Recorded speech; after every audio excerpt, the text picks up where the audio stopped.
But Tim, let's look at Spurs. I mean, they're currently fifth, but the fans, they're still not really sold on Thomas Frank, are they? No, they're not. It's because of their form at home. It's not been good enough. You know, not been entertaining. They haven't been picking up results. The fans will tolerate no matter how you play. They did it with Jose, they did it with Antonio Conte, if you're winning every week. As soon as the results start dipping, like they have with Tottenham, especially at home, then they start looking at being entertained and the performances, and it's not been good enough. And I can't really put my finger on it. They're fifth, and there was 17th. They're fifth, but I can understand why. I mean, I did that game against Man United. They were both as poor as each other. I mean, it was a very poor 2-2. But on the other hand, you've got to take them away from home, like they're going to the Emirates. It's going to be difficult. They make it difficult. They play on a counter-attack. They're not under as much pressure to play a certain way, like the home fans bring. They can play how they want. They can suck up the possession. They can suffer. They don't mind suffering out without the ball. Then they've got pace. They've got likes of Kudos, who's been refreshing. He's picked up a few injuries, but when he's played, he's been, you know, I think he's been a plus. He's not been outstanding. I don't think he's ever going to be outstanding. I think he's not consistent enough to be that man. But he has moments, and hopefully he can have a moment at the weekend. I mean, looking at Spurs, though, you know, going back to what you were talking about with Thomas Frank, this is Spurs' first season without both Son and Kane, who were their goal scorers. And they've had injuries to Maddison, Solanke, Kulusevski all season. Yeah. Is it too early to judge Thomas Frank? Oh, yeah, certainly. Yeah, we've got to give him the time to be able to do it and get them players back, because it helps with Kulusevski. I think he's got a load of flavour, and certainly Maddison has as well. They can make you play. They can give you a little bit more control in the game. At the moment they're playing, they're all similar. The wide, I've said it before, Xabi Simons they was bringing in. I wasn't convinced. I was here when he come in, because I felt he was similar to Odegaard. He was similar to Tell. He was similar to what they've already got. Kudos has come in. I thought he was quite similar, but he's a little bit more personality. I think he takes the game to the opposition a little bit more, and he's got more end product. Centre forwards, they've had injuries to Solanke, you said that. Richarlison's like hit and miss, you don't know what you're going to get. Sometimes he's a 10 out of 10 and sometimes he's a 2 out of 10. You know, it's just, you've got to take the rough with the smooth with him. So I haven't been really impressed with Tottenham, even though their position in the league is fine at the moment. What is success for Tottenham at the end of the season? They've had the Europa League success. They've had the Open Tour top bus. They've tasted it. If they was to finish outside of European places, and which is very, Champions very... League or European places. European. Outside Champions League, sorry. Outside fourth or fifth, I think, possibly. Top five. Then it would be a failure if they didn't win a domestic trophy. They've already lost the biggest game of the season, which was the Newcastle game in the Carabao Cup.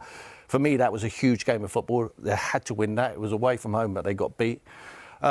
So I think they're up against it to have a successful season, because the only thing the Tottenham fans will see as a success is to finish in the Europa League or Champions League. Sorry, Europa League will not tick the box for them. What have you made of Julian? What have you made of Thomas Frank and Spurs so far? I think the Spurs fans are a little bit too harsh on him. I don't know if it's too harsh. I think Tim said it really well. He's a pragmatic coach. So I think the defensive structure came first, although they considered a bit lately. But certainly, I think they would be solid first and foremost, and then they would probably play a bit more with the ball. I think the Son and Kane point is very interesting, because they knew for a long time that Son would not be there. Yeah. And yet they waited the last day of the transfer window to sign Colomwani on loan, who is not really the answer. We talk about Richarlison and Solanke.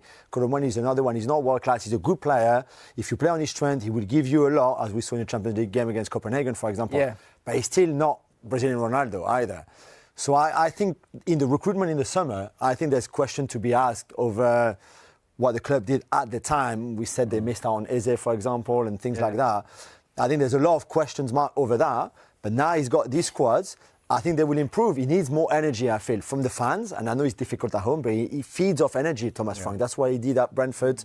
And even from the players, sometimes I feel like they're not really responding in terms of energy in the way he would like them to. This game on Sunday, it is massive. It's the biggest game. It is the biggest game. And for this Tottenham side, and for the players that are injured and currently the squad that they've got, are we going to see a bit of a scrap? Is this going to be a proper battle? Is that how they're going to get through this game? I'm not sure you're allowed to do that anymore in the modern day. But do you know what I mean, though? Is it going to be one of those, backs against the walls? Exactly. Is it going to be? It will be a low block. Yeah. It will be you break us down and we'll try and catch you on the counter attack. Yeah. That's what it'll be. Long throws, set pieces. I mean, Thomas has said it in his press conference today. If we can nullify them on set pieces, we're half the battle.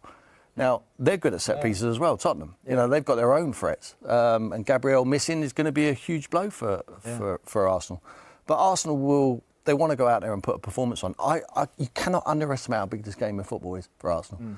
If they've got aspirations to go and win the Premier League, they have to win this game, in my opinion. Not because of the points total, because what it would mean. On the back of drawing a game at Sunderland when everyone expected them to win, to lose a North London derby, the cloud what would come over the Emirates would be huge.